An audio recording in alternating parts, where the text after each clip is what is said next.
Hey everybody, welcome to another episode of Come Follow Me with Lolo and Perry. I am Perry. I am Lolo. Hey Lolo, great to have you here this week. Hi, Perry. How are you doing? I'm rocking and rolling. Yeah, I've got good. I've got my little Oh, I mean co-host with me. this is now how we draw in all of the crowds by having the puppy camera. Simba. She's like, "What is happening?" What is going on? All right. Well, we've got a really we got a week that I'm really actually excited about. This is one of the very cool, fascinating sections of the Book of Mormon. Really one of the more popular parts that comes up and gets used as like imagery for a lot of religious and theological discussions in the church. You'll hear people kind of all over the belief spectrum referring to this vision in some way or another, sometimes as an argument against the church, sometimes as an argument for it. And yeah, it's a very, very fascinating set of chapters. This week is First Nephi 11 through 15, what I like to call the Apocalypse of Nephi.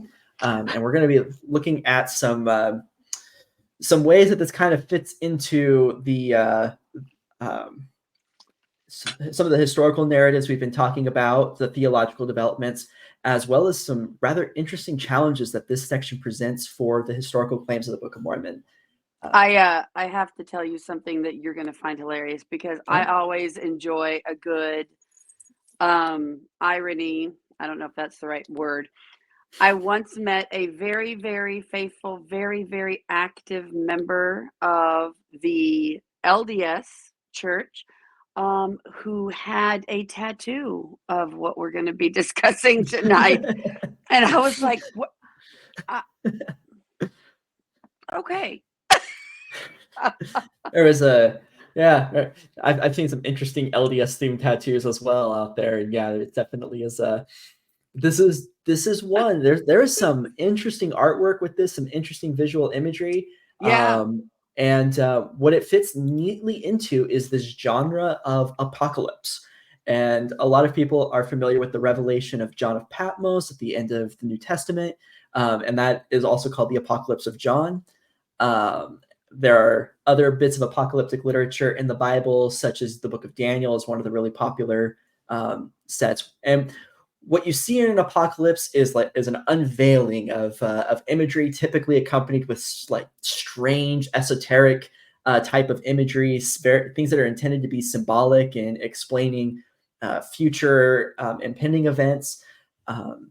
They they tend to have an angelic messenger of some kind guiding the visionary through their experience, and as they introduce or explain different things. And yeah, they have a similar style, a similar intent, and then there are some obviously differences in the way that each author approaches that. The Apocalypse of Nephi has a lot of literary similarities with the Apocalypse of John of Patmos. There are some similarities to the Book of Daniel. We'll talk a little bit about some of that overlap there. But yeah, the vision of the tree of life that Nephi has revisits what was in First Nephi 8. That was why last week we didn't really talk a whole lot about First Nephi 8 because it just gets covered again here and in much greater detail. And what we'll Maybe see, it was one of those things where you had to have both because wise purpose. So you got to tell the story twice. it is interesting that happens in the exact same text, one right after the other. And there are subtle differences between the two that if you're going through and doing a detailed analysis of the text itself of the Book of Mormon are worth exploring and worth talking about. We'll focus in this particular series on some of the broader issues involved in this account. And with that respect, it's just more valuable for the time to focus our attention on the more complete, more robust account, which is in First Nephi 11 through 14. No, yeah. So what this vision includes is visions of the birth, ministry, and passion of Jesus, the history and the fate of Nephi's posterity. So major spoilers for the rest of the Book of Mormon included in First Nephi Bummer. 12. I know. No spoiler alert at the front of that either. I know. And I was waiting for the movie to come out, but it's fine. I know. It's fine. I know. Fine. You wait for that adaptation too long and the author's just going to give it all away. So this is kind of a controversial bullet point, but it's also fairly obvious in the text, and then you have to do apologetics to get around this. But this vision also details the rise of the Catholic Church. And I'm leaning a little bit into Bruce R. McConkie with that, but also you have to weasel your way around what's actually stated in the text to get away from that being what's intended. And then the story of the European colonization of the New World, and specifically Christopher Columbus. I have heard people try to argue that the man who the Spirit inspires in 1 Nephi 13 is not Christopher Columbus, but I am not sold by that sort of argument. It seems pretty clear that that's who's intended. I was going to say, you can't really, Yeah. it's got to be him. Now, I do have a question, though. What was Joseph Smith's personal thoughts, affiliation, connection to the Catholic Church? Was he glaringly anti-Catholic, or? So, I mean, I don't know how much I haven't really seen much by Joseph himself stating views on the Catholic Church itself, but he was an American Protestant living in New England, New England. which had strong anti-Catholic sentiment for a very, very long time. And in a lot of other ways, he's such a product of his time that if he didn't hold strong anti-Catholic views, that would be a surprise. Okay. So it makes sense with that narrative, and then the part of this Tree of Life vision. And describing the great and abominable church the way that it is described, and then understanding that from a 19th century perspective would have almost certainly pointed at the Catholic Church. And it's so similar to how passages from Revelation that use similar language are also used as polemics against the Catholic Church in American Protestantism that it tracks. It tracks so well that, like I said, you have to really weasel your way around that particular point to land in this has nothing to do with the Catholic Church. It's about churches too broadly. You really have to lean into there are only two churches that happens later in this apocalypse. And then assume that when it's talking about the great and abominable church that has all the wealth and all this, the fine apparel and all the stuff that the Catholic Church is accused of having, that it's intending every other church that isn't the Church of the Lamb of God. And it gets messy. You can do it. It just requires some weaseling, and typically not ways that we would even want to read an apocalypse in general.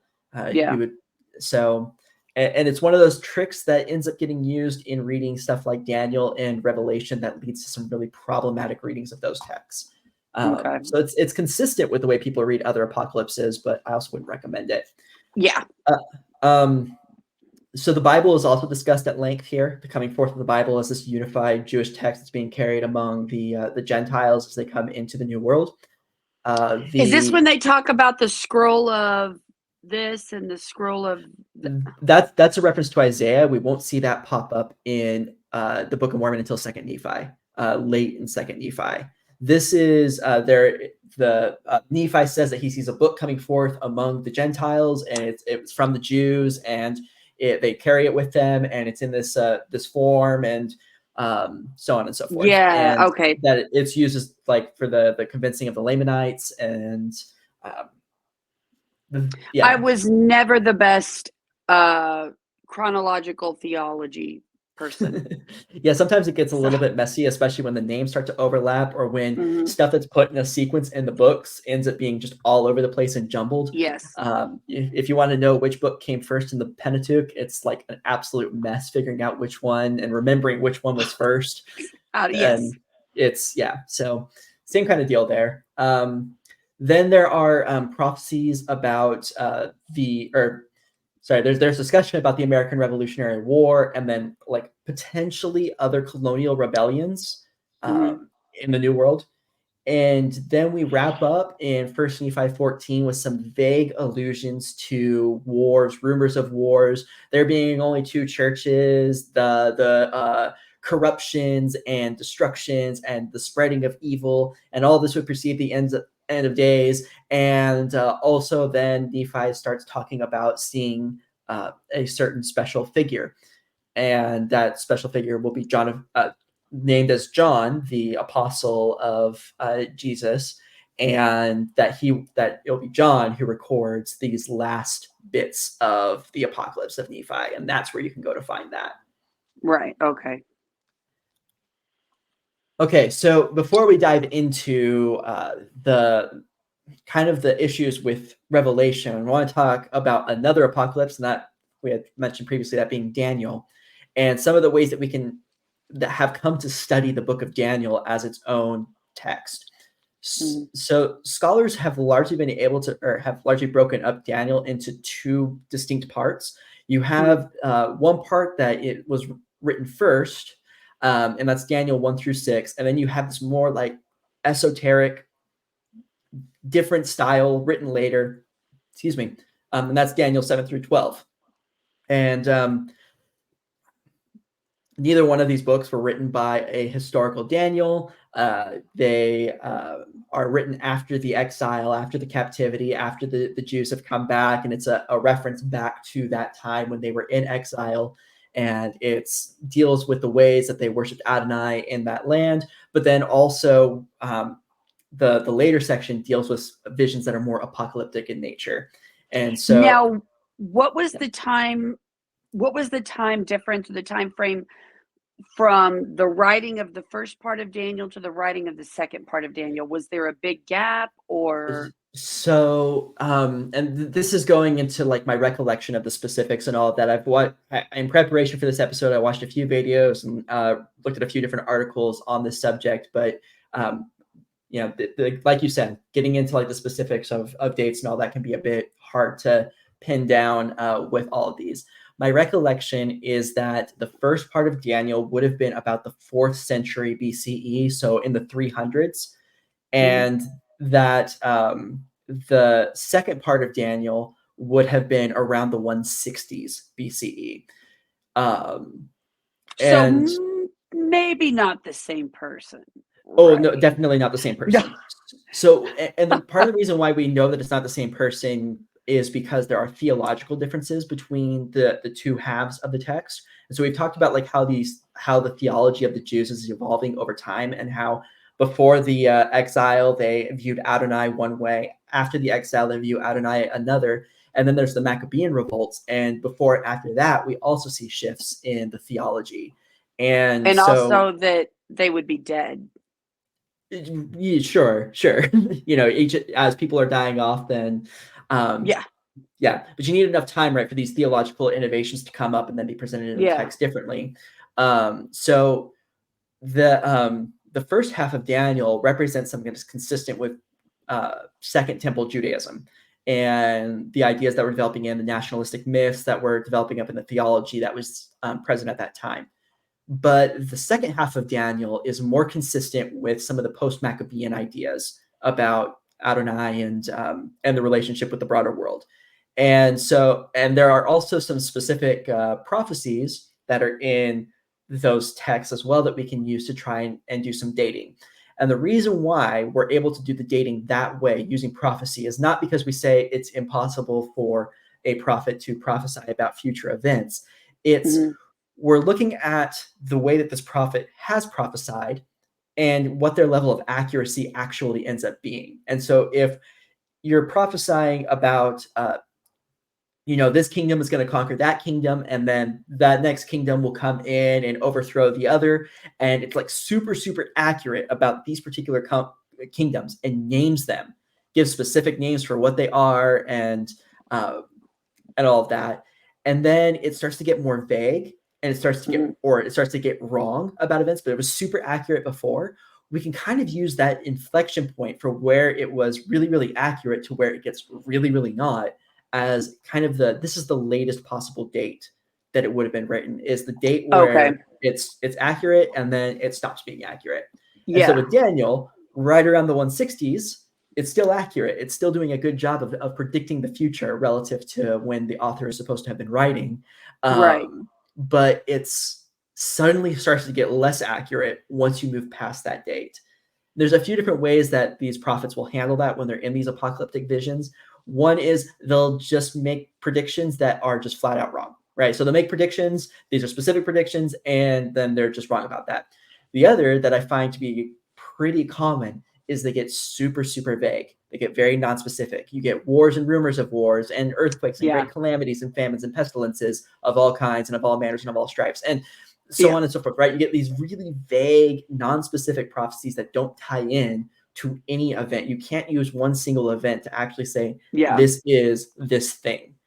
When you go to see the psychic, they're like, oh, I sense you have a relative with the initial S. Exactly. So that's exactly what this is, right? This is, it's cold reading essentially. Right. And, it's going to go with like, what's the highest probability? Well, in the future, there will be wars and there will be rumors of wars. But yeah, I mean, there have always been. So, always been. Yeah. It's a really safe prediction to make. And yeah, so this is how that particular style of scholarship is done.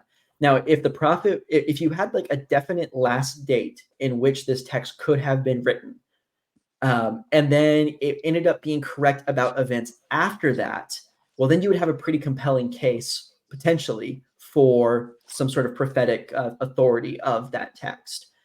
But when you have that latest possible date and then the text stops being accurate, like after or even before that last possible date of having been written, that tells you a little bit about when it would have been written. Okay, that makes sense. Yeah. Okay. So looking at the Book of Nephi, let's take these tools that we learned about with dating Daniel and use that for dating Nephi. So with the Book of First Nephi, we know for sure that the latest possible date that text could have been written is 1829 CE. Oh. Right? It cannot have been written any later than that. It is possible that it could have been written before. Now, the text claims that it was written in 550 BCE, roughly, right? Because we're assuming that this is not written down until after Nephi has gotten to the Americas and has smelted out his plates and has started writing those things down. So that puts us at roughly 550 BCE. Just a smidge earlier than the 1829. Got it. Right. So this gives us a big, big range, right? So what we might want to look for is we have this earliest possible date. We have this latest possible date. If the accuracy of the prophecies after 1829 is such that it's like getting really, really good, even after the latest possible date, we might have some prophetic authority going on in this. It's much more difficult to say that the 550 BCE date is wrong. Right. Okay. But if it suddenly stops being accurate at around or after yes, basically like right around that, like if that latest possible date acts as an inflection point for where things are super accurate and then it stops being super accurate. Accurate. Right. Then the rational position to take is that latest possible date is the most probable one. Now, it doesn't like 100% say that this is that date, but it's pretty compelling evidence that is the last, that's the date that it was written.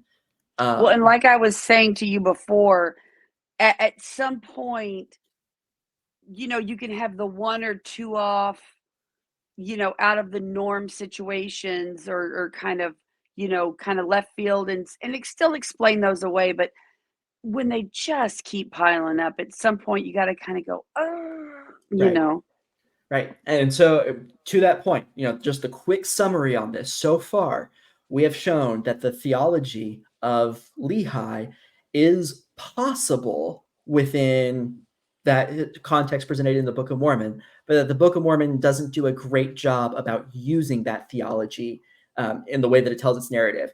Then we ruled out the historicity of the murder of Laban, that did not happen as described in the text. Then we've talked about the Christology that is in that Lehi has, and we've talked about how that is not supported by the historical data, that it doesn't make sense for Lehi to have made those particular innovations, and that it's more reflective of a 19th century author imposing these belief ideas system, onto the past. So that's what we have so far. We're building up this cumulative case of what we think the historicity of the Book of Mormon might be. And now we're going to add this to the particular equation. How does this balance those scales one way or the other? Does it push us further and further into one side, or does it maybe bring us back into, hey, maybe there's something to this, because this Apocalypse of Nephi gives us good reason to believe this is an ancient text. So let's talk about what our prophecy, let's see. Yeah. Let's talk about what our prophecies were before we jump into the next slide here. So just to recall what we had. So we're going through, we have the rise of the Catholic Church, right? We have the coming forth of the Bible. We have the colonization of the New World. We have the American Revolutionary War. We have the colonization, or the colonial rebellions, right?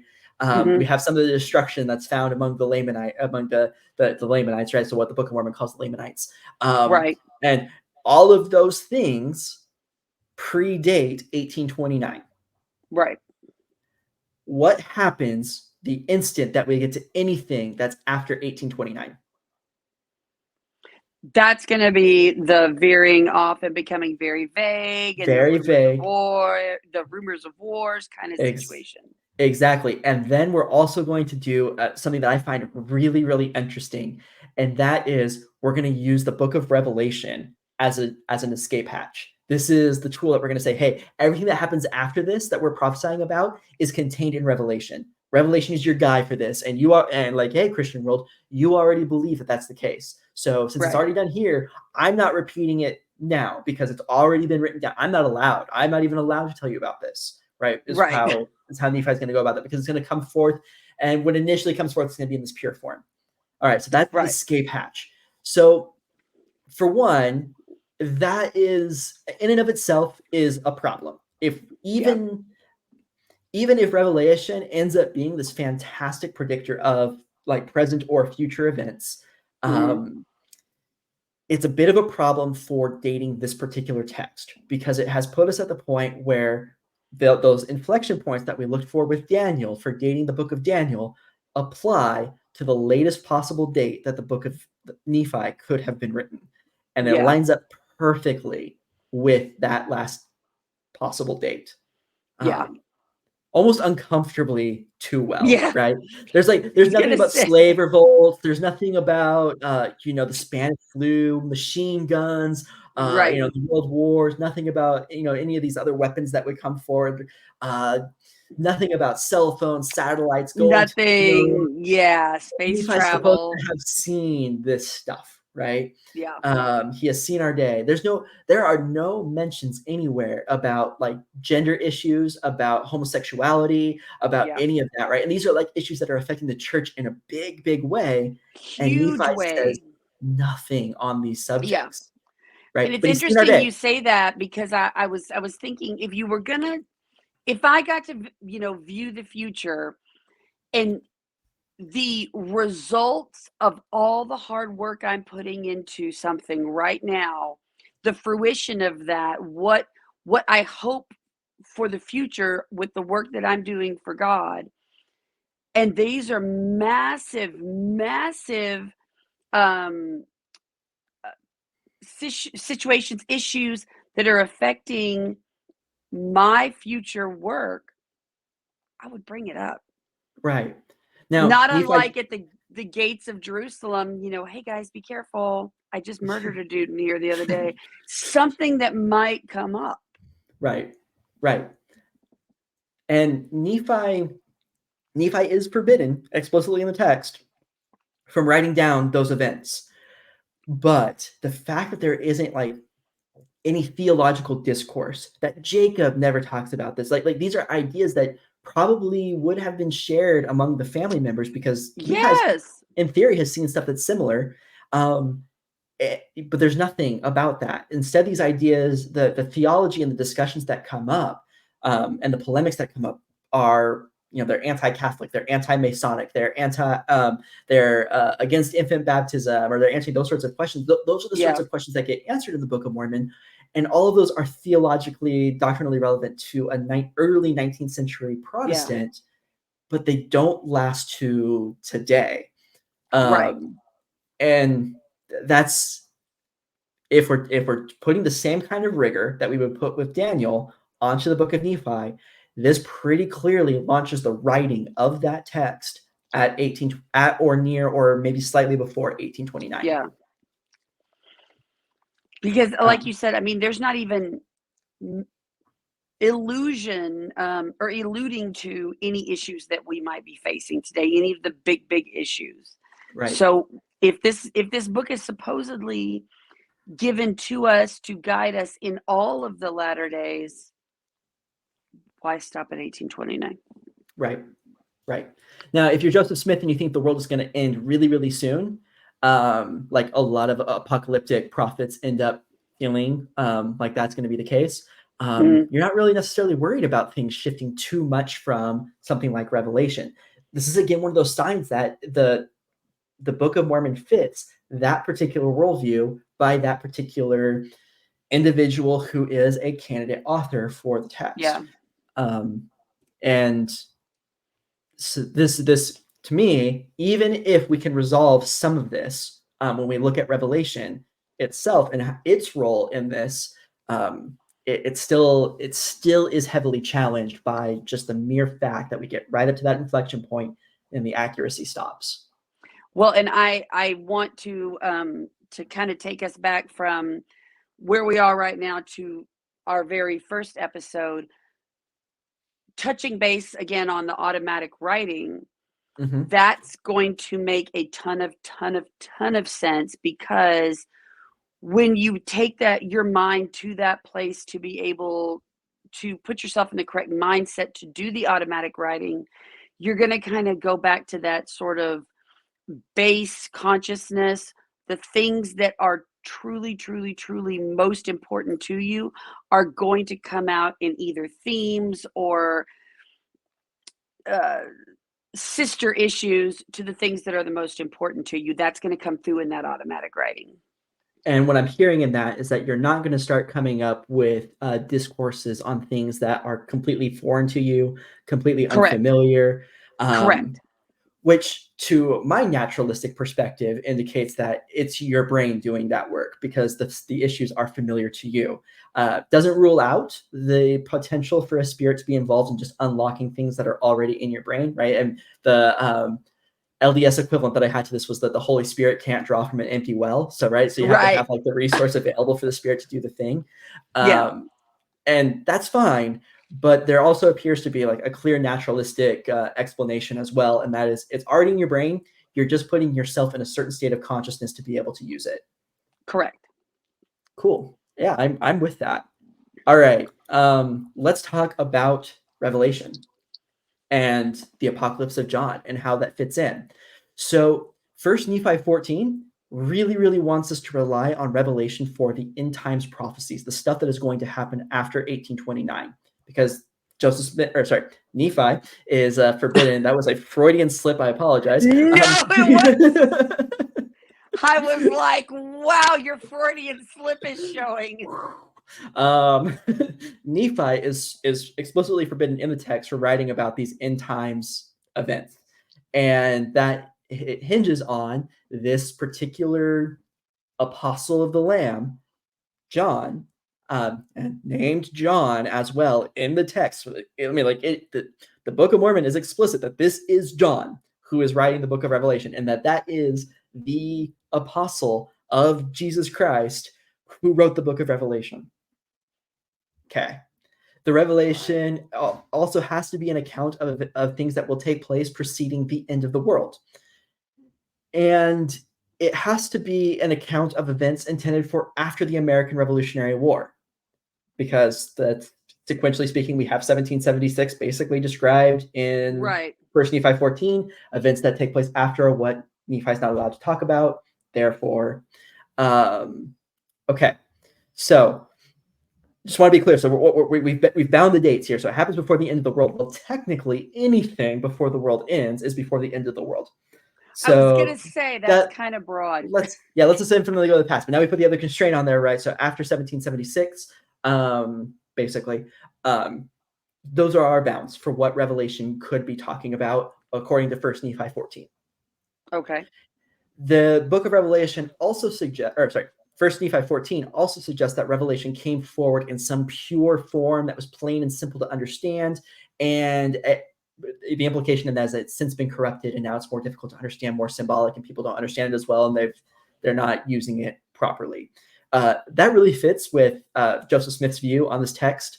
There's a place, and I cannot remember exactly where he describes Revelation as one of the most plainly written books out there. Yeah. So this fits in with Joseph's view of what Revelation was like, and that is also something that 1 Nephi 14 relies upon. And what we're going to see as we kind of review each of these points is that those assumptions do not bear out in the data. So it hinges on all those things being true, and not a one of them actually works when we look at the data. Yeah, I was going to say that. Yeah. You don't get from A to B there. You don't. So let's talk a little bit about John of Patmos, who is the writer of the Book of Revelation. So in Revelation, very plain and clear to understand writing. Very, very plain and clear to understand.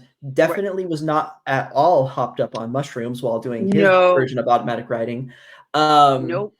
John of Patmos is named in chapter 1, verses 1 through 3. He calls himself John. He writes a letter out to the 7 churches and names those 7 churches. It is intended for them. That is what this text of Revelation is. So Bart Ehrman sees this as a figure who is likely known to the 7 churches. You can read about this in his book Armageddon, which just recently came out. He's also done a bunch of podcasts talking about this, including a Data Over Dogma episode with Dan McClellan and Dan Beecher, where they talk about Revelation in this context and what Revelation is actually about. We're going to touch very, very lightly on those sorts of details because it gets really esoteric and complicated fast. It is just enough to note like who this person is and some of the overall themes of Revelation and what his target audience was. How influential was John of Patmos? Most likely in his region, he was a dude who was known, and that's kind of all we can really say with any amount of confidence. So we're not talking about a religious leader or a philosophical or societal like leader. Based off of the quality of the Greek, it is likely an educated but lowly educated person in the writing of Greek. It's somebody who had ideas that would have been sort of challenging to the norm, but also were not necessarily super, super fringe. And it's also not an ancient aliens kind of situation. No. These are not like some like grand crazy ideas. These all fit very neatly into a first century Jewish Christian worldview. And we'll get into some of those issues here.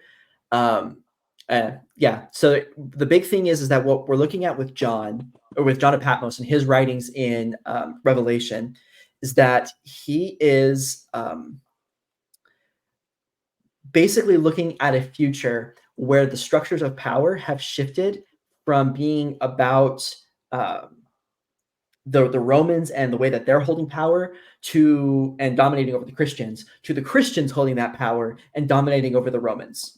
And there's a lot of anxieties that the Christians have at this time that come forward in the text. So you have references to Nero Caesar and how he is supposed to be the beast that's slain but then resurrected by the second beast, and then the second beast worships the first, and that's what this is referenced to is basically this idea that Nero disappeared. He seems to have been dead, but he's going to come back again, and his reign of terror will start. But then eventually the triumph of God, of Christ, will be carried out. The vengeance will be poured out upon Rome, and the Christians will be the ones who will hold the power. And all we need to do is just hold out, and that's how this is going to play out. That's what Revelation is broadly dealing with.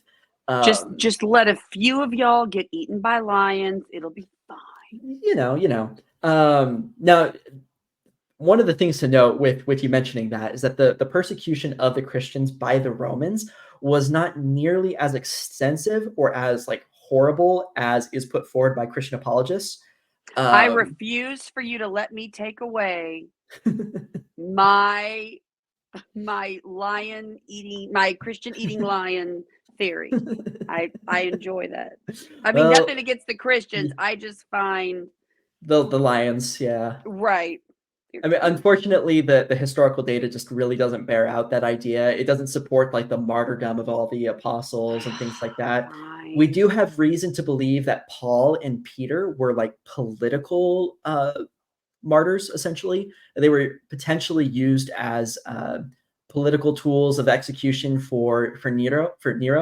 Um, Oh, and that's kind of a thing that's in the record as most likely the Peter and Paul were both martyrs, were both executed under Roman law, okay. and that they were never given an opportunity to recant their testimonies. If you're ever dealing with Christian apologists who are talking about like why would they die for a lie and those sorts of things, it doesn't appear that they really even had the chance to change that trajectory. Now, how Assuming they would accurate have would how accurate is the whole Peter, was it Peter that was crucified upside crucified down. upside? Yeah. I Is that believe I believe that propaganda? that is propaganda, that it's later tradition and legendary development. I don't know that we have much more than that. And he's the one who is considered to be the first official pope. Is that also Correct. correct? Okay. Correct. Even though I highly doubt that he actually set foot in Rome, I Okay. do believe that he was considered the Bishop of Rome, and yeah. I'm going to tell you my knowledge of that comes from Angels and Demons. Thank you very much, Tom Hanks. Yeah, Dan Brown is definitely off in a lot of the historical stuff that he puts forward. So I just want to correct and know, I need to know what to do with my fan fiction, basically. So I need to know, I want it to be canon. If you want to really somebody who kind of does this sort of thing and deals with that particular part of Christian history a lot on his channel, Apologia does fantastic work. And he's put forward a really interesting model about the early developments of Christianity that really hinges on just Peter and Paul having experiences, not necessarily like true like visions or things, anything of that sort, but that they had experiences that they took as true. And then that they were just so devoted to that that they become the founders of the broader Christian movement, and that's what it develops out of. Really interesting hypothesis that he's run by scholars, and it seems to hold up to most of the scholarship today. He is not a Can scholar, that but go in the description so that I can know yeah, where I to go back can and get that? I can reference the Apologia's channel in the doobly doo down below. But yeah, if you're not familiar with that, I do recommend his channel for a lot of looks at early Christianity from kind of this type of perspective. Okay. Okay, but yeah, so John of Patmos, going back to him, he is in this particular milieu of seeing Christians as being super oppressed and on the fringes of society, and there's some of that is true, right? So the Second Temple was just destroyed, and he sees himself as part of that Jewish tradition, and so there's that, and then there have been issues in the Christian tradition with some amount of persecution, so there is truth to that. Okay. To the extent that he is insinuating with Revelation, probably very much hyperbolic, but that is the perspective that he's coming at this from. Okay. And one thing to note with John of Patmos is his Greek is really not very good. Bart Ehrman talks about this at length in Armageddon. And if you compare his Greek to the Greek of the Gospel of John, they don't match. The So Gospel not of the same Johns. Bingo. Got it. Now, granted, the Gospel of John is anonymously written, right? So we don't know who actually wrote it, and it is almost certainly not the apostle described in the Gospels. but there is a tradition that holds that it is that apostle, and that also that apostle is John of Patmos, and that does not hold up. Right.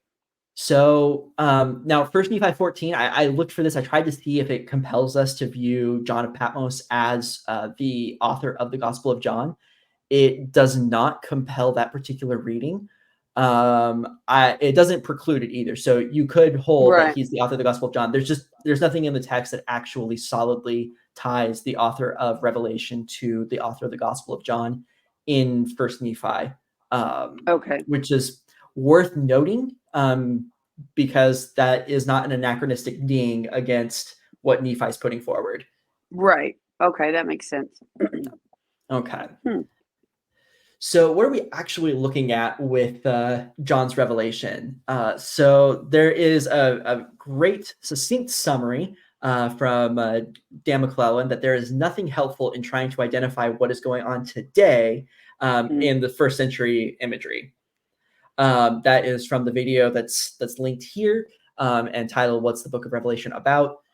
Just a really good succinct statement that there's nothing useful in that. This is first century Jewish Christian apocalyptic imagery.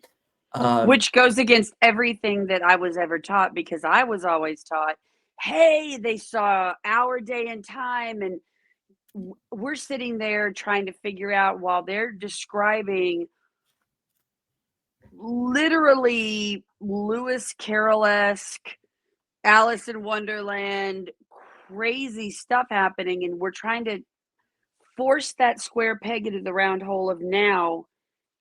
I was never able to get there. So there's this, yeah, I mean, that's what's taught like all around this particular tradition. There is a quote here from Bart Ehrman's Armageddon. It's in chapter 5. And it says here, the view that John was writing about his own immediate future rather than ours may seem weird to many readers, but it has been the standard scholarly understanding of Revelation for a very long time. The first commentary on the book came from the 3rd century church father Victorinus, who identified the beast of the sea, the Antichrist, as Rome. He was right about that. The symbolism throughout Revelation all points in the same direction. Because I grew up Southern Baptist, and then I had a time in my life where my family wasn't really very serious about going to any church. And then, joining the LDS faith, that was always a very constant. Revelations was written for us, for you, for now. Right. And that is consistent across like American Protestantism, American evangelicalism. These are traditions that the broader Mormon tradition really draws a lot of inspiration from, if not explicitly being a part of. Anybody who has held that particular view is just consistent with the common cultural understanding of what Revelation is. It's understood to be, if you don't know this particular scholarship, but you're a critic of this, then it is some old dude's fever dream that he copied down, and it's weird and it's strange and it's basically meaningless, like absurd nonsense. And if you are, a believer in this, then this is like very detailed, specific revelations intended for our day that's talking about stuff that's going on. I mean, it has attack helicopters in it, for crying out loud. It does not have attack helicopters. It's completely erroneous reading of the text. It makes no sense when you actually look at what the text says, but that is okay, so completely off subject, but not really. I went on a most fascinating date with a young returned missionary who took me to IHOP or Denny's and talked about Revelations. Yeah, fine dining. Talked about Revelations and mainly the attack helicopters for about an hour and a half. Yep. It was so I've been in fun. that Sunday school lesson before. Like I these things, they're in the milieu, and they have crept One of my top 5 dates. I'm sure. Sounds very very fun and exciting and very lively. I'm sure you had a second. Oh, absolutely. Take notes, gentlemen. I was gonna say, for future reference, please don't do this. ever. Yeah. So yeah, this it really just isn't useful to read Revelation that way. And you know, here are both of my favorite scholars, my favorite Bible scholars, like saying the same thing in their own different ways, and they've even had collaborations together saying the same stuff, which was a real treat. I think, yeah, Date Over Dogma podcast, I think it's like the third episode, was Bart Ehrman sitting down with them and having this conversation. Just, it was fantastic. Wow. It was, I was definitely nerding out over that particular episode. I was going to say, Very I bet excellent. that was a good episode. Just fantastic. And it was because of Bart's new book, the Armageddon book, which I also devoured and then read again in preparation for this episode, just because of how good of a text it is for talking about what Revelation contains and what it's all about.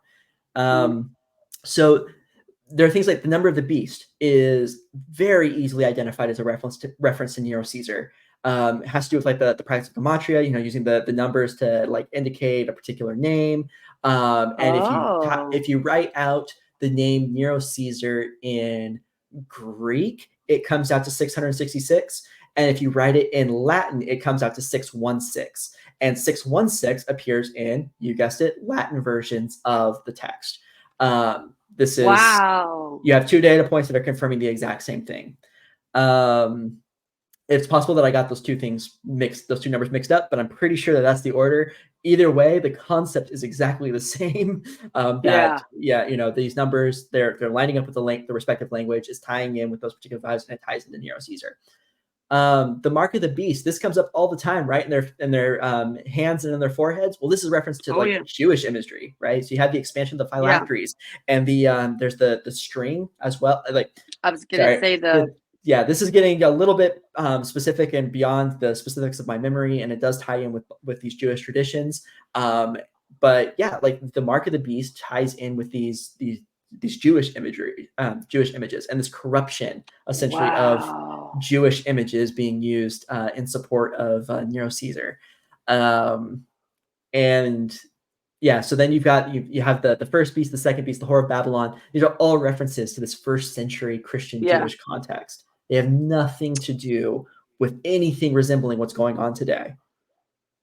And totally fun history fact. And I know this because I wrote a paper on it in college. That was some of the kind of iconic or iconography that the Nazi Party used to further vilify the Jews. Thanks, Revelations. Yeah, yay. That and Matthew get used for all of that. This Revelation. Isn't that crazy that somebody would use holy text as I know, to justify that kind of action? That's insane to me. What? So there are issues like that come up from using Revelation this way. We see it today in the way that people try to employ Revelation. I mean, the anti-vax movement is like hinging on this. Oh, yeah. Right? Like, if you did not have this Mark of the Beast imagery, like I'm sure you would still have people, but it wouldn't be tied in with with the religious imagery that then becomes much more convincing to people that are credulous to that view. It helps for people structuring power. I mean, if you want to structure power in a certain way, you can use this text that way, but it's very problematic, and it's not what the author intended. Yeah. So again, this is all first century imagery. It's all first century content. It is all focused on these first century ideas by the author of John of Patmos, or by the author John of Patmos. That's it. Like that first is century what this book problems, is. Baby. First century problems, baby. That is exactly what is going on here. And what it definitely doesn't depict is anything after 1829. So no attack helicopters. No attack helicopters. I'm sorry, that is not what's in there. Okay, Bryce, you heard it. Sorry. Not using his real name.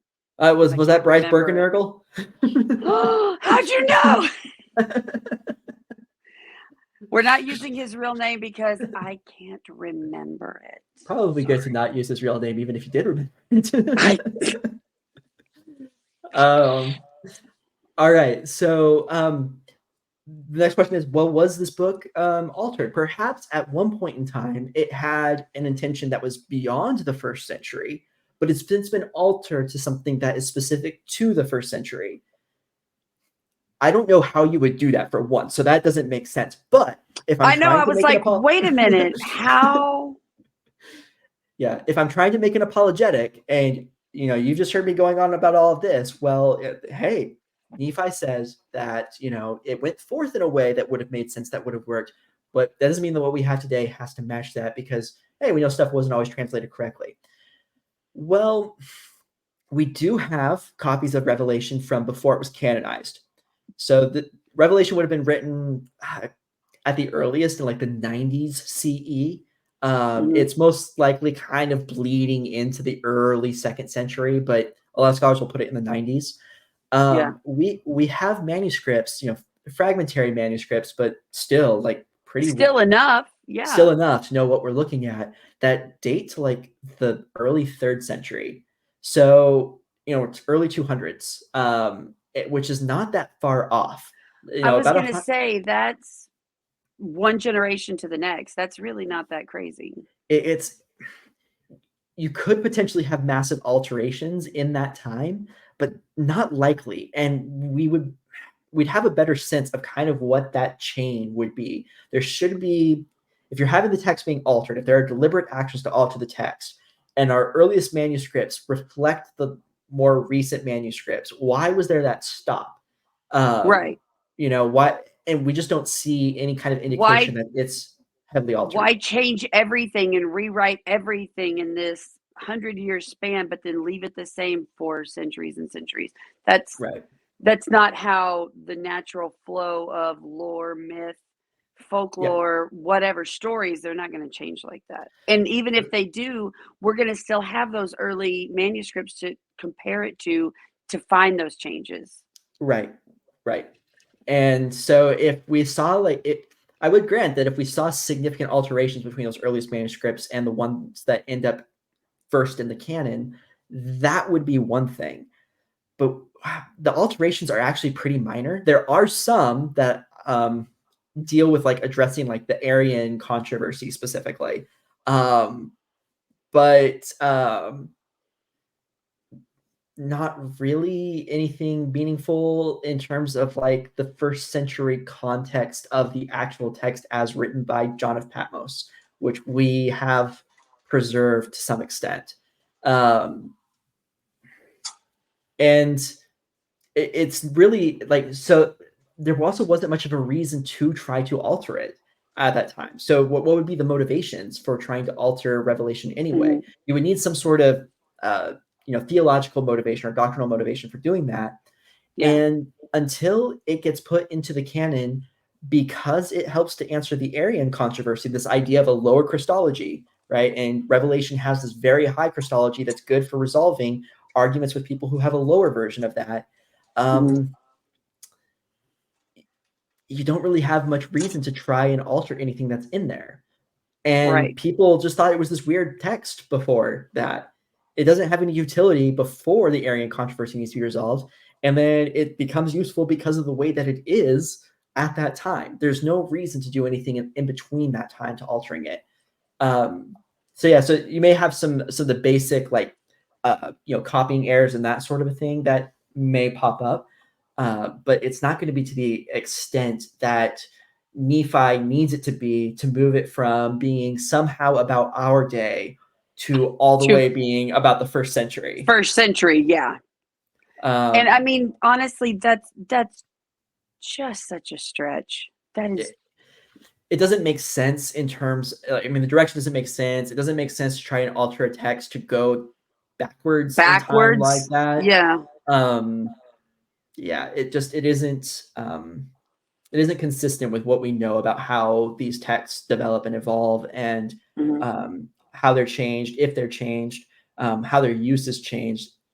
Yeah, it would make a lot more sense to go from a first century set of images to, okay, now A this is for our current. day, Yeah. right? And in all honesty, the ways that we alter Revelation today uh, do exactly that. So Right. one example of an alteration of Revelation would be like the Left Behind series. Yes. Okay. Right? That is an alteration of what's in the Book of Revelation to make it about our day, because it isn't. But here, let me go It ahead and change that isn't. text, and now it will be. Right. That's what you would see, not the other way around. That doesn't Right. make anything close to the same kind of sense. It's like, here, I want to warn you about what to be careful for. So let me tell you about all this stuff that happened 2,000 years ago. Yep. Yep. If you want a good summary about how Revelation actually ended up in the canon, what it was used for, how it answered the Arian heresy, all of that, this video linked here, How Did Revelation End Up in the Biblical Canon by Dan McClellan, is another great, very short summary on By that who subject. now? I know. Don't I know it? It's just too convenient. He does too good of a job explaining these I know, concepts. it's like, he shouldn't be so good at it. We can't help it. Sorry, if Dan. Or if you're he were welcome. less competent, I wouldn't quote him so much. That's fair. That's fair. By the way, Dan, if you're watching, We love you. Okay. So Revelation in First Nephi 14 is just flat out anachronistic, and I don't mean that in the sense of the Book of Revelation was written in the 1st century CE, and Nephi was written in 550 BCE, and so it's anachronistic in that sense. That is not how I intend to say that it's anachronistic. What I mean by that is that none of the underlying assumptions fit the time. None of the underlying assumptions fit either the time that Revelation was written or the time that First Nephi was written. Why, Perry, what time does it correlate to? What it correlates perfectly to, really, what it correlates to is anything that's after the Nicene Council. But more specifically than that, it correlates to a 19th century context around that hinge point that we were talking about earlier in this conversation. Well, what a surprise. I know. It fits that particular issue, and that's exactly what we would have expected if we went in with the hypothesis that this use of Revelation is for this particular purpose, right? So if we have now interrogated this hypothesis that Revelation is used as a way for somebody doing pseudepigrapha, writing, as a prophet, but much, much later, that they're doing that practice, and now they're trying to kind of cover their tracks and make it look prophetic. But they're writing at a certain date, and they want to show, hey, nope, I'm going to get stuff right after. How am I going to protect that particular position? I'm going to refer to this text. It fits exactly with that particular model. Yeah. It's exactly what we would expect to see, and it's exactly what the data bears out. It does not bear out to the faithful position.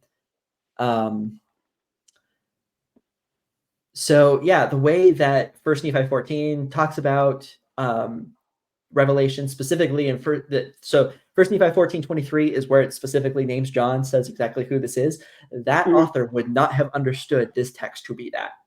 So it's anachronistic in that sense, right? It's anachronistic what would they have understood it to be then? Oh, so I mean, it as a 1st century polemic for revenge fantasy against Rome, as a that's so they would have understood it for its true purpose, its they original would intent. Yeah, I mean, the author would have understood exactly what they were going for. I mean, I'm assuming that the author that's mentioned in First Nephi 14:23 is the author of because at 14:23 it names it. I think it names John. I think it moves a little bit away from it being the apostle. Might be the apostle. Anyway, doesn't really matter. But It's just I'm who's saying intended. the readers of that time, would they have understood it to be the Oh satirical? yeah. So the readers would have looked at the churches to whom it's addressed would have understood that particular context. It would be like talking about if you were to talk about like Thor and Odin to a Viking, they would understand it a certain way. But now if we talk about it, now we would understand that in a completely different sort of context. Completely different, divorced from that.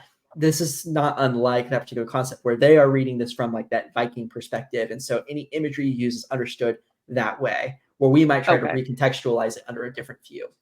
And this is also one of those slides, or on the slide there at the last point, I just note that the authorship theories for the Gospels, the traditional authorship theories for the Gospels are rife with problems. The idea that John the Apostle is both the revelator who authors Revelation and also the author of the Gospel of John is ruled out by all data. Fortunately for First Nephi 14 and its use of that, it does not impose that particular reading of history. So now, would John of Patmos been either of those Johns? Like I know we decided he wasn't the disciple. Could he have been John the Revelator, or is that not? That's the name we would use for the revelator based off of who Okay. is named as the author of the text. Okay. Revelation is unique in that the author of the text is named, or that he names himself. It's really only like some of Paul's writings and then the author of Revelation that name themselves in the New Testament.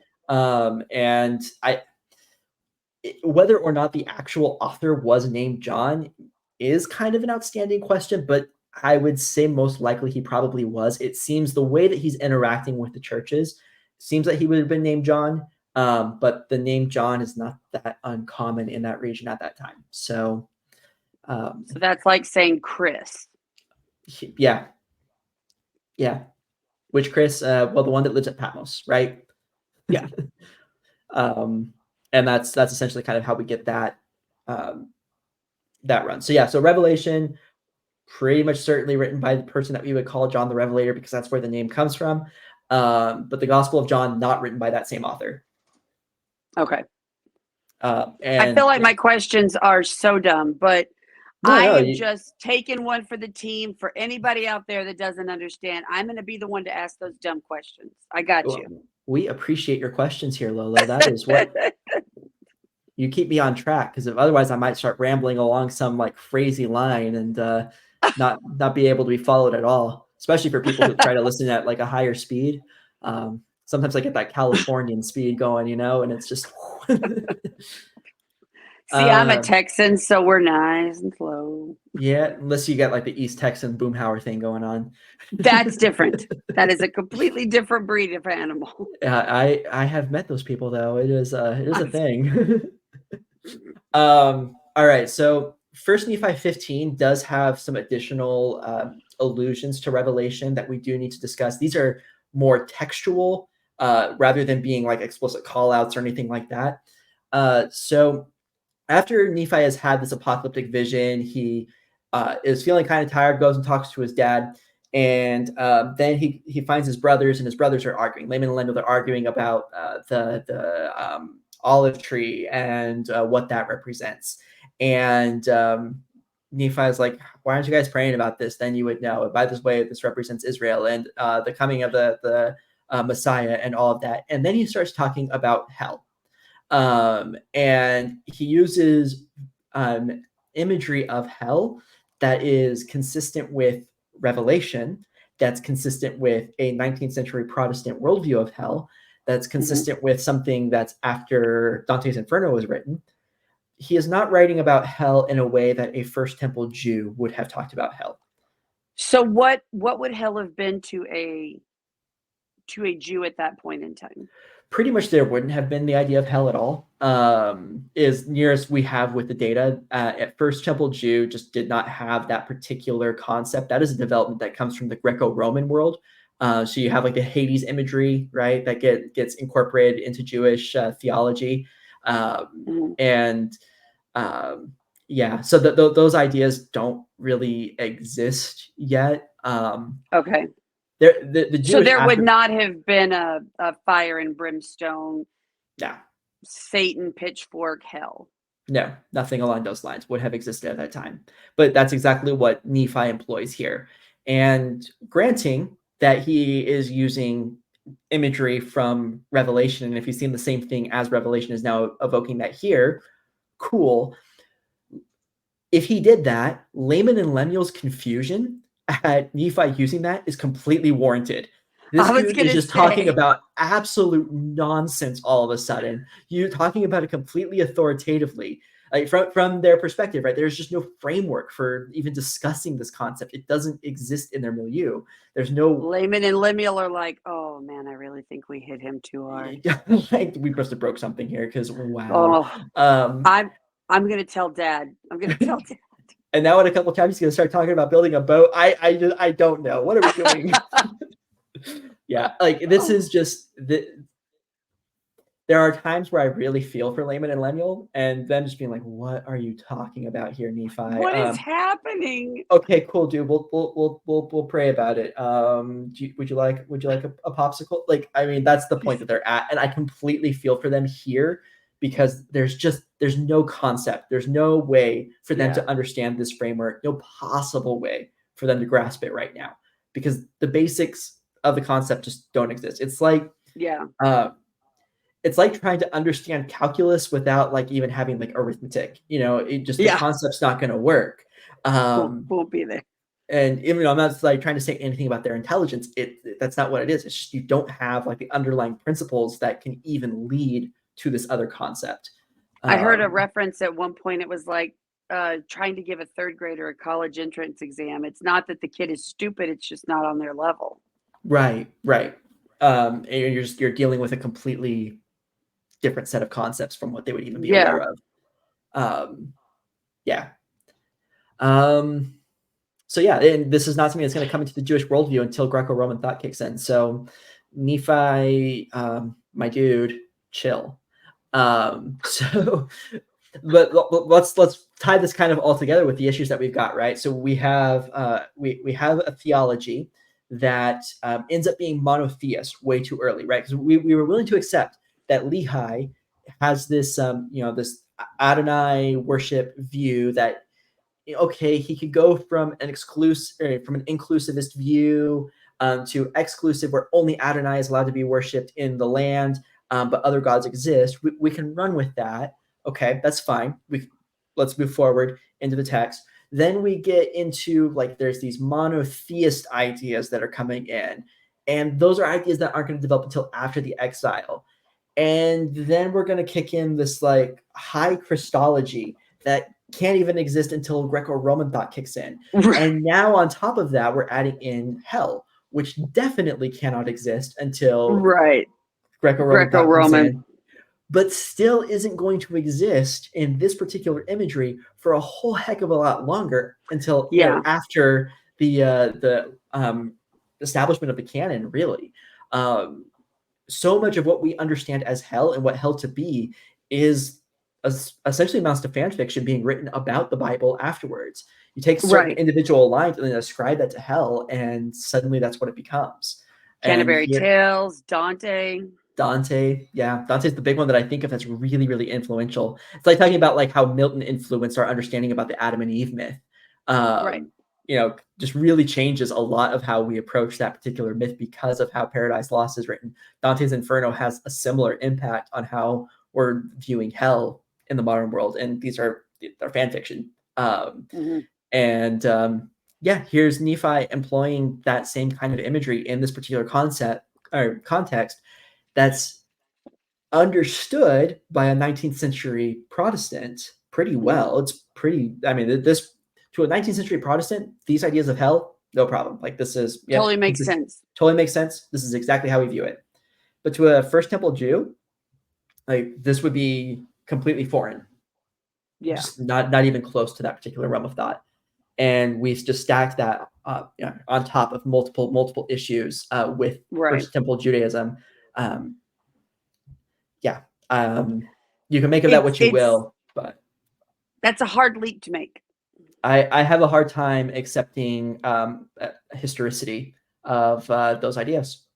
Not to say they don't have great lessons, teachings, information for how to be a person, but as a history document, no. Not only that, but like if we understand the Book of Mormon as being a 19th century text, it tells us a lot about how 19th century Christians thought. It gives us some really interesting insights into stuff that would lead into these other 19th century Christian movements, like the Campbellites, the Millerites, the Seventh-day Adventists will come along later, and all of that. Like we can get a lot of like insight into how those groups developed if we view the Book of Mormon as a 19th century text and view it in that context. But if we try to ascribe to it something that it isn't, it's not going to tell us a whole lot about the actual indigenous inhabitants of the Americas. Based Yeah. off of what we've seen so far with the history, I think that that's going to be pretty consistent. Um, Yeah. when we get out of Agreed. Nephi, Agreed. like a lot of these like very easy or these very testable claims are going to kind of slow off. We'll start to have more conversations about like what doctrinal or theological lessons are being presented, Hmm. some of the philosophy that's associated with some of those ideas, um, and some of the textual connections with the Bible as we move along. But here in First Nephi, we have a ton of testable historical issues that are worth looking at, and so we're spending a lot of time on those here. Um, but Well, and like you said, honestly, I mean, not obviously not as a historical document, but I think in a way and completely unintentionally, the tagline for the Book of Mormon is always a second testament of Jesus Christ. just Jesus And I Christ. think if you use the Book of Mormon as that, as a second testament, not necessarily historical, but I do think it gives you the opportunity to look at those stories like Exodus, like Isaiah, but in a different light because you're seeing it in a different setting. Mhm.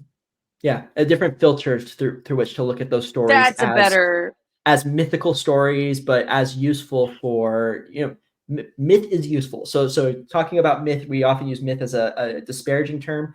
I would like to instead view that as like something that is useful, and as something that we can learn lessons from, and I, there's value in I'm, that.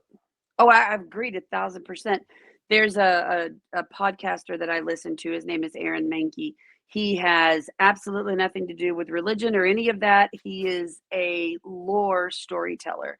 Mhm. And through listening to him, and it's really given me, and there's another YouTuber named John Solo who is also a lore specialist, a folklore specialist. It's fascinating to me how important those stories are, and you know, with the Book of Mormon being what it is, whether historical or not, same with the Bible, whether historical or not, those stories are important, and they tell you a lot about the people and the time then, but it also gives you an opportunity to look at religion and the way it grows and the way Mhm. people grow and the way lore grows over an extended amount of time. Mhm. So it's Oh yeah, very absolutely, important. absolutely. I yeah, and one of the things that's wonderful about this tradition is that we have so much documentation about how it developed that it helps us to understand other older traditions. We can see there are so many things where if you listen to like a lot of Christian apologetics, you'll see arguments that get used for those apologists that, if applied to Mormonism broadly, would either indicate that Mormonism has to be true or Mormon or Christianity has to be false, depending on how you want Yeah, to try to leverage those particular arguments, just because of how much like similarity and overlap there is in these ideas. yeah, And it's pretty fascinating how much this tradition can tell us about humanity and about how we go about developing these stories and myths and using them in ways that are useful for building up communities and power structures and hierarchies and um, all of that. There are good sides and there are bad sides to it. I think yeah. about we'll talk about some of the humanist lessons that are in the story. There's both Nephi and Lehi talk about partaking of the fruit and it being just like, delicious to the taste. And they want to share it with their families. They want to share it with those that they care about right away. It's the first thing that comes to their minds really at that point. And, they find their families in different conditions.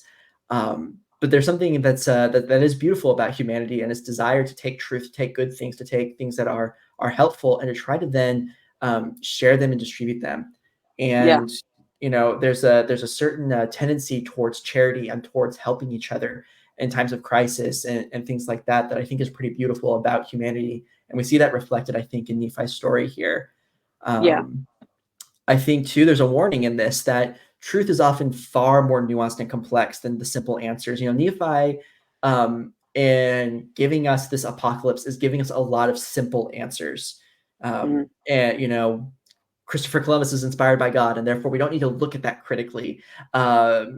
We've got the way that revelation is used. And that's what's going to tell us about the end of the world, and you don't really need to look at that any more closely than that, because this is what it's used for. But studying it to understand like the end of the world. But the truth is more complicated. It's more complex. Sometimes those mists of darkness come in and they try to obscure our view, or there's ridicule and chastisement coming from these great and spacious buildings, right?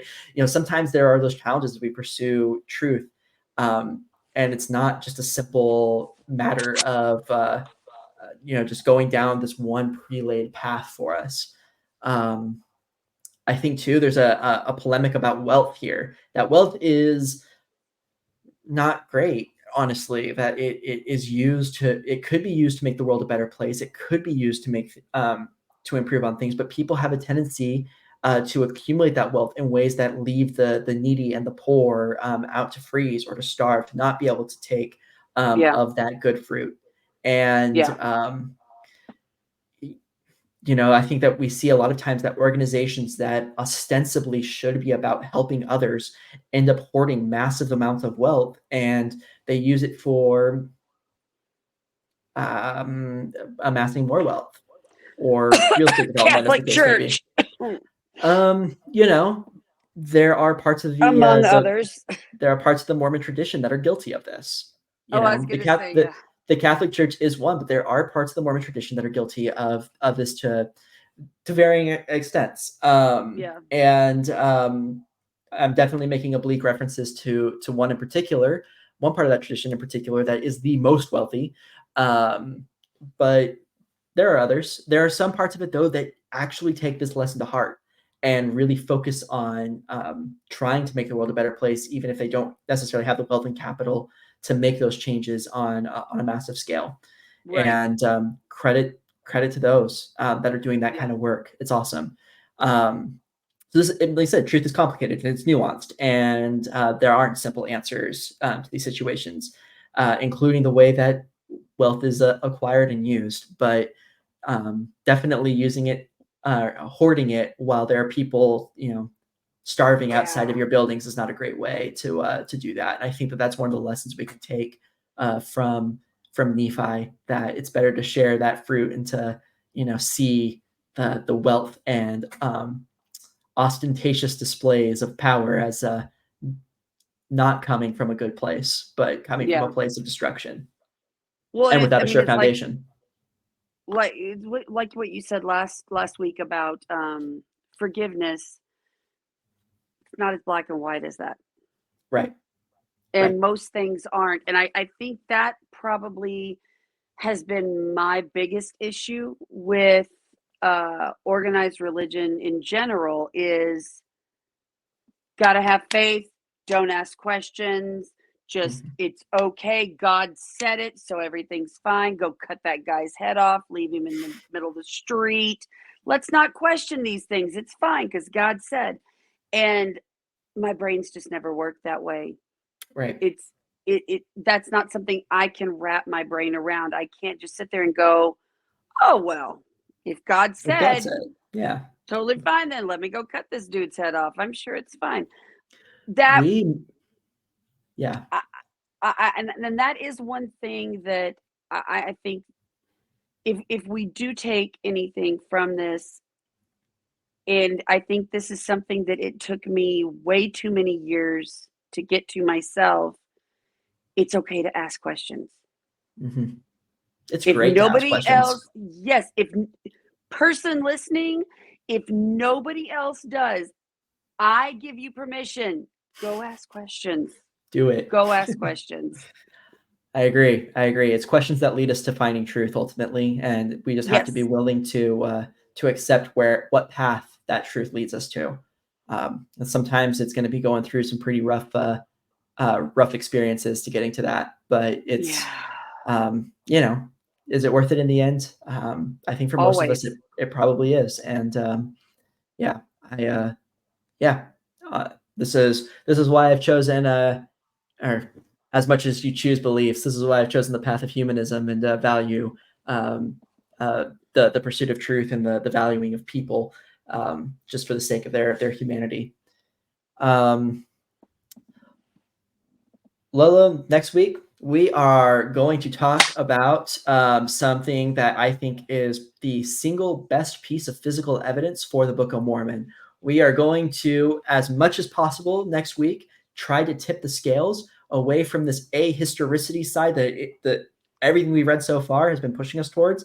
And we're going to see if we can kind of bring that back in a meaningful way next week.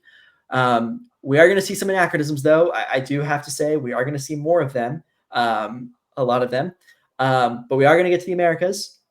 And then we're going to encounter what I think is actually the most problematic issue for any sort of historicity argument in favor of Book of Mormon historicity that there is.